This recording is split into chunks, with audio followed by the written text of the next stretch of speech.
This is a special edition of Late Night Health. I'm Mark Allen. We're going to talk with a good friend of mine, Pat Duckworth, and we're going to talk about menopause. We've talked about this before on the show.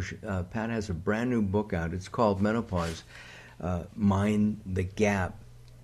Pat, first of all, it's great to see you. It's been such a long time. It's been at least a year that we've actually seen each other, though we email quite frequently.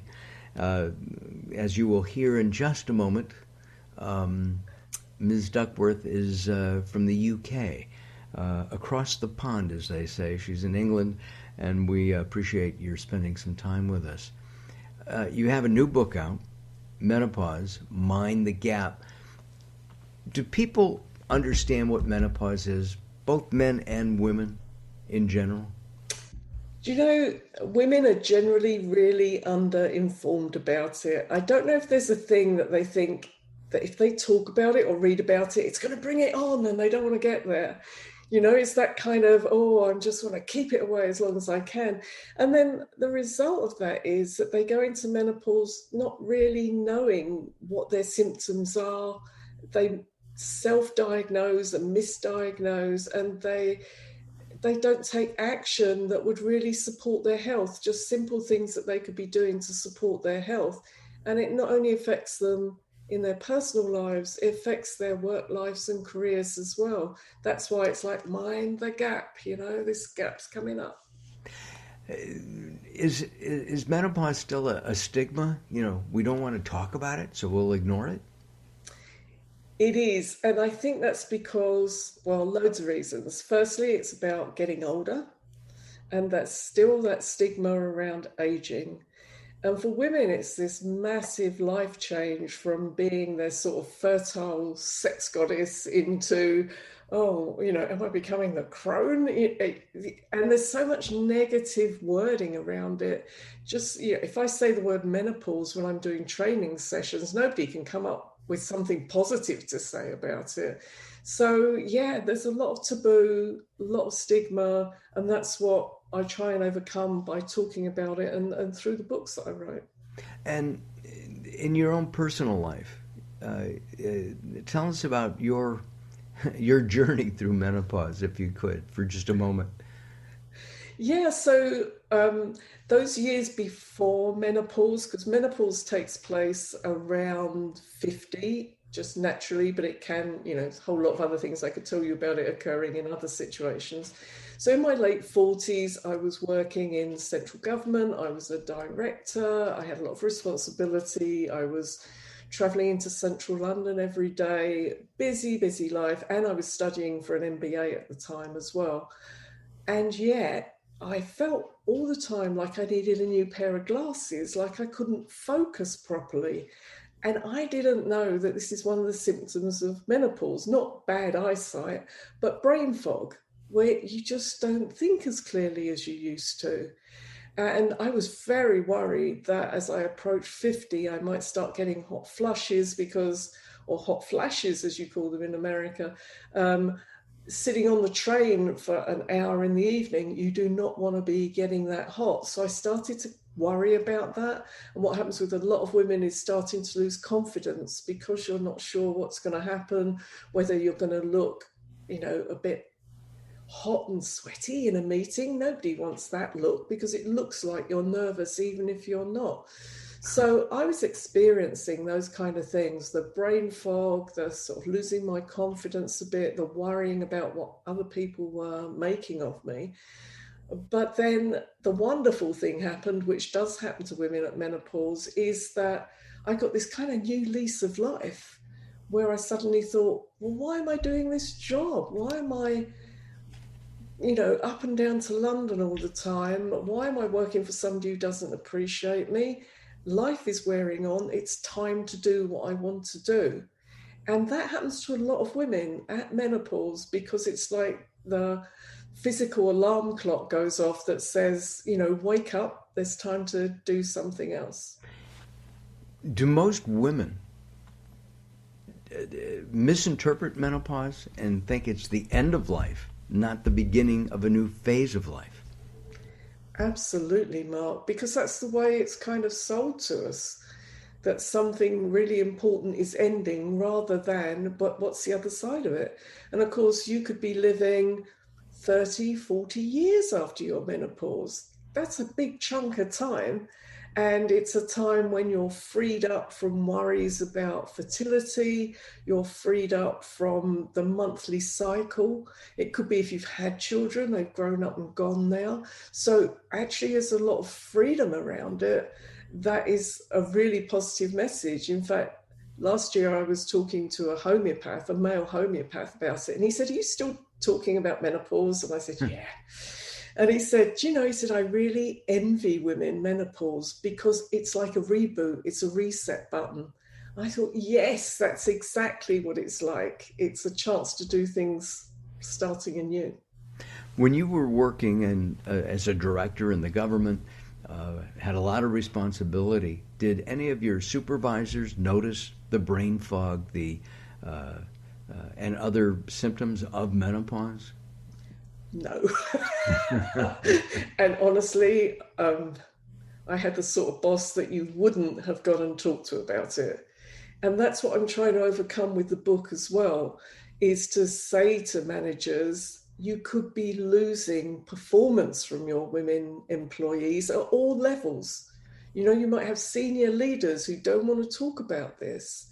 And 25% of women who experience symptoms think about leaving their career because they just can't cope and they don't want to talk about it. So you could be losing really valuable, knowledgeable employees just because the culture doesn't allow them to talk about what they're experiencing. And that's what happened. I'd had over 30 years in government. I could have been very valuable going forward, but nobody really stopped to ask about it. Is this culture international? I mean, England and America, I would think, would be pretty much the same, and maybe France and Germany, the Western, what's considered the Western world. Is this international? I mean, from the North Pole down to the South Pole, everybody? Do you know? There are some cultural variations. Where there is a lot of Western cultural influence, the whole issue of aging is everywhere. What I would say about the workplace issue is that this is one area where the UK are leading the way in talking about this. And a lot of the public sector now, the foreword of my book is written by a chief fire officer, who's a man, who absolutely embraces that this is something that affects his female staff and he needs to do something about it. And I love that. So the public sector in the UK is taking a lot more interest, not just putting in place sticking plasters, just little adjustments, or let me put a fan on your desk. They're actually putting in place menopause policies. They're talking to women about what they need. They're setting up support. And of course, it just creates a completely different culture. When I talk about this to some of our colleagues in the US, they're kind of, "You're talking about what?" It's like, well, nobody talks about that. So if I can get this going in the US as well, I'll be very happy. But there are some cultures where older women are very much revered in the community as the knowledgeable people who can, through all of their wisdom, support the rest of the community. In those communities, women at menopause, it's not really an issue. But where there's a big Western influence, the whole aging thing takes over. And, they say that if men got pregnant, we wouldn't have overpopulation. I would think that men, there's a menopause of some kind that we have, right? Yeah. But if it was as bad as some women, men would just jump off of a building. There's a male version of it called andropause. I mean, it actually has a technical name. Right. And men who experience that intensely, they get hot flushes. They experience some of the same symptoms that women have. I guess that's when the testosterone goes up and testosterone goes down, estrogen goes up. Well, the testosterone's going down, but men produce estrogen as well, but that's going down as well. I mean, the reason that women get hot flushes is because their estrogen levels are dropping. But at the same time, there's another hormone called progesterone, and that's dropping too. And you get this imbalance going on. And for men, there's an imbalance in their male hormones that give rise to this. But some of the things that women worry about at menopause, like, putting on a bit of weight and not sleeping as well, not feeling quite as confident, their libido not quite as much, men get that too. That's just part of, the whole way we change as human beings. But I think if men really experience some of the embarrassment that goes on around menopause, they might be a bit more sympathetic about it. And that, of course, is what the book is all about: menopause, mind, the gap. In the workplace, because the book is designed for two audiences, as I see it. The first audience is HR people, business owners, executives of all kinds, but it's also good for women in general, so that one, they can plan for menopause in the workplace. Absolutely, absolutely, and can advocate for what they need. Because it is about having that role of, well, I need to tell somebody what it is I need for support so that I can get that support. And there's a really lovely case study in the book, which is from a female fire officer who's led the improvements within her service, talking about the adjustments that they've made. And sometimes it's quite simple, but if a woman hasn't asked for it, like, as firefighters, they wear uniforms. Those uniforms were designed for men because initially, all firefighters were men. They're not exactly comfortable if you're a woman going through menopause and you're getting hot. They've got tight waistbands with belts on them. And, if your waist is expanding and contracting as it does over menopause, that can get really uncomfortable. And if you're experiencing heavier or unexpected menstrual bleeding, which you can during menopause, and you're wearing light coloured trousers, this can be a bit of an issue. So she talks about some of the things they've done about uniform, and some of the sanitary wear they now take in the fire engines, so that the women know that there are supplies in there. It's simple stuff, and it makes a huge difference.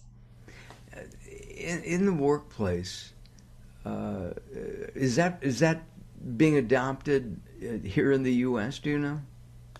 I don't think there's much conversation about it in the US, and that's why I'd really like to break that taboo and get more conversation about it. Because women might feel, well, in fact, there've been surveys and research done about it, Mark, that women feel uncomfortable talking to their managers about it. It doesn't matter whether the manager is male or female, younger or older, it's a personal subject.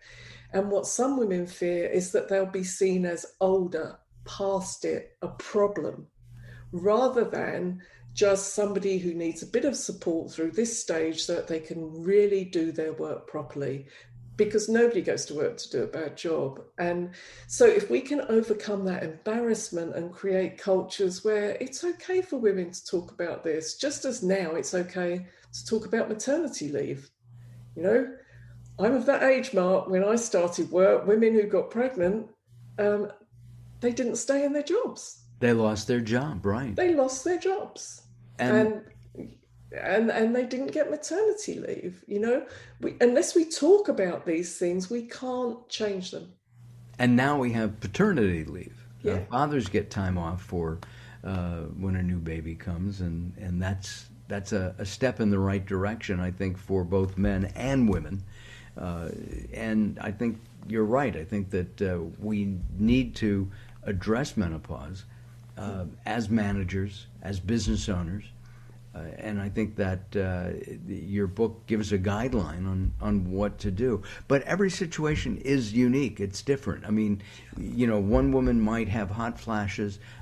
Somebody else may be super irritable. uh, and doesn't sleep well, somebody else sleeps well. How do you handle the individual cases? That's why you need to have the conversation, because you can't just look at somebody who's approaching 50 and say, right, I know what you need, because all their experiences are different. And for some women, they will sail through it, just as some women, well, when you're a little girl and you get to puberty, some girls go through puberty, they get a couple of spots, it's all done. Others, like go through years of mood swings and acne and all sorts of, and anxiety and all sorts of other stuff. It's the same at menopause. About 25% of women will sail through it, not a problem, didn't even notice it. 75% of women experience symptoms that can disrupt them at work. Probably about a quarter of those will get like frequent and intense symptoms that mean that they really need some assistance. So we need to look at it case by case, and that's why you need to be able to talk about it. As a manager, you've got to overcome the embarrassment, because it's just a stage of life, and be able to talk about it in a way that means you can make the adjustments. And most women, as you just pointed out, do go through and have symptoms that can affect their work. With if I don't sleep well and I have to get up the next morning and talk to somebody, I don't do as good a job as if I got a good night's sleep.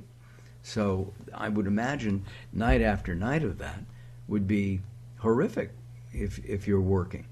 Yeah, and you've put your finger on it, that sleep is often the first victim of menopause. That women, they start out, perhaps they're missing the odd night of sleep, they don't realize what it is, they don't take any notice of it, and then regularly they're waking up during the night, or they can't get to sleep because they're feeling anxious, or they're waking up too early, and then they get to work, and of course poor sleep leads to a whole bunch of stuff. It leads to the brain fog, the anxiety, the loss of confidence, can lead to weight gain. If you're not sleeping well, it's much harder to control your weight.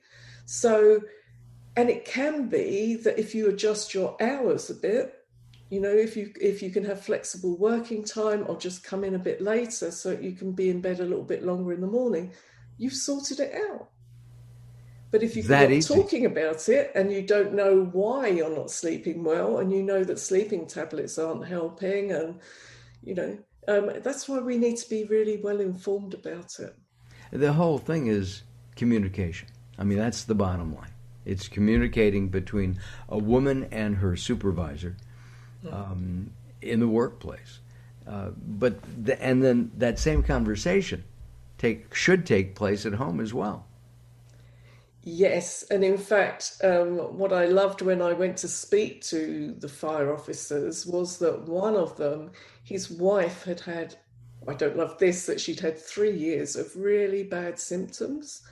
And he obviously he was really distressed for her, because she seemed to be in really low mood, wasn't sleeping well, really affecting her work, affecting her at home. She was, in a bad way, and she wasn't getting what she needed in terms of medical support for it, because they kept saying she'd got depression, and she hadn't got depression.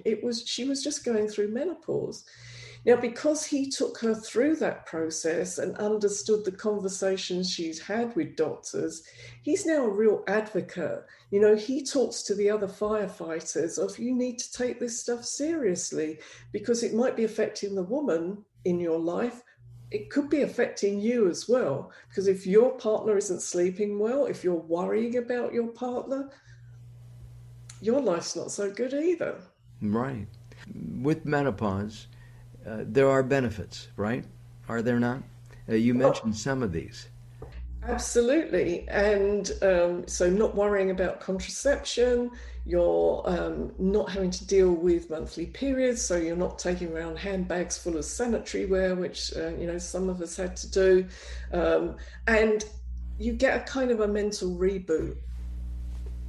I sincerely think that just as at puberty the brain does some rewiring, I think it does at menopause as well, and I've read some research about this, so that a lot of women start to tune into their purpose. What was it I really wanted to do? What am I here for? And now I'm at this stage, that's what I want to do. There's like a new focus because you're not taking care of young children anymore. You might not have to take care of your partner as much as you used to. And there's a kind of a freedom to start pursuing what you wanted to do. And that's certainly what happened to me. And I've got many, many stories of other women feeling that same effect of liberation to do what I want to do. You left a well-paying gig and started your own consulting and mentoring program all about menopause. Yeah. That's fantastic. The name of the book, as you can see right now, is Menopause: Mind the Gap, by my friend Pat Duckworth. We met years ago. We've seen each other at least 3 or 4 times, mostly here in California, I believe, when she's come to some events that I've also attended. Always a delight. And by the way, having nothing to do with menopause, Pat is a great cook and a super gardener. Her tomatoes this last summer, I was so jealous. They were great looking. But your tomatoes, European tomatoes in general, are better than what we get here in the U.S. But we'll leave that for another time. I Pat, could give thank you you. those tips another day. Yes, thank you. Hold on, I'm going to ask about that. Somebody told me I might have nematodes in my ground. I don't even know what that is. I'm Mark Allen for Pat Duckworth. We'll see you next time. Bye-bye for now. Bye. Thank you.